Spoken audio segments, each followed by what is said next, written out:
प्रतापराव महाराजांना शूद्र ठरवलं. 1901 साली शाहू महाराजांना टिळकांनी शूद्र ठरवलं. महाराजा सयाजीराव गायकवाडांना शूद्र म्हटलं गेलं. शिवाजी महाराज शूद्र होते का?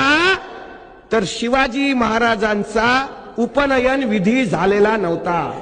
शिवाजी राजांची मुंज झाली नव्हती आणि शिवाजी राजांच्या हातून ब्रह्महत्या घडली होती कृष्णा भास्कर कुलकर्णीच्या रूपाने. म्हणून शिवाजी महाराज तुमचा राज्याभिषेकच आम्ही करणार नाही. अशा वेळी शिवाजी महाराजांनी सुद्धा काशीला गेले. तिथं गागा भट्टाचा शोध घेतला. त्याला महाराष्ट्रात आणलं. तो म्हणला मुझे और दौलत चाहिए. शिवाजी महाराज म्हणले तुझे लगी उत्ती दौलत देता हो, फक्त एकदा राज्याभिषेक करून दे. याचं कारण असं आहे, जोपर्यंत राजा राज्याभिषेकाच्या माध्यमातून अधिकृत राजा घोषित होणार नाही तोपर्यंत रयत त्याला राजा मानायला तयार होत नसायची. म्हणून शिवाजी राजांनी काशीवरून गागा भट्ट बोलावला. काशीवरून गागा भट्ट आला. मंत्र म्हणायला लागला. 17 वर्षाचे संभाजी महाराज राजसभेवर बसलेले आहेत. छत्रपती संभाजी महाराजांनी पाहिलं, अरे मंत्र पुराणोक्त. आबासाहेब तर क्षत्रिय आहे, क्षत्रियाकरता वेदोक्त मंत्र असायला पाहिजे, मंत्र पुराणोक्त.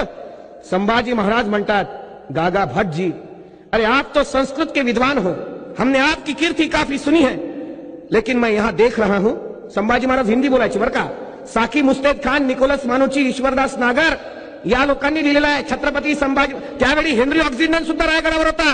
संभाजी महाराज इंग्रजी बोलले, हे हेनरी ऑक्झिंडननी लिहिलेलं आहे. हेनरी ऑक्झिंडन, टॉमस निकस ज्यावेळी रायगडावर आले त्यावेळी त्यांची भाषा शिवाजी राजांना सांगण्याचं काम इंग्रजीचं मराठी भाषांतर संभाजी महाराज करत होते. ते छत्रपती संभाजी महाराज हिंदीमध्ये बोलतात असं ग्रँड डफनी लिहिलं, असं ईश्वरदास नागरनी लिहिलं, असं भीमसेन सक्सेनानी लिहिलं, असं खाफी खाननी सुद्धा लिहिलेलं आहे. छत्रपति संभाजी महाराज गागा भट्ट से संवाद करते हैं. गागा भट्ट को वो कहते हैं, गागा भट्ट, अरे आप तो संस्कृत के विद्वान हो, आपको तो सब भाषाओं का ज्ञान है, लेकिन हम आपसे एक प्रश्न पूछना चाहते हैं. राज्याभिषेक जब शुरू था हमारे आबा साहब का, तब आपने पुराणोक्त मंत्र क्यों गाए? आबा साहब तो क्षत्रिय है ना, पुराणोक्त मंत्र तो शूद्रों के लिए गाए जाते हैं, फिर आपने मंत्र क्यों गाए? तो गागा भट्ट परेशान झाला. त्याला सुचना.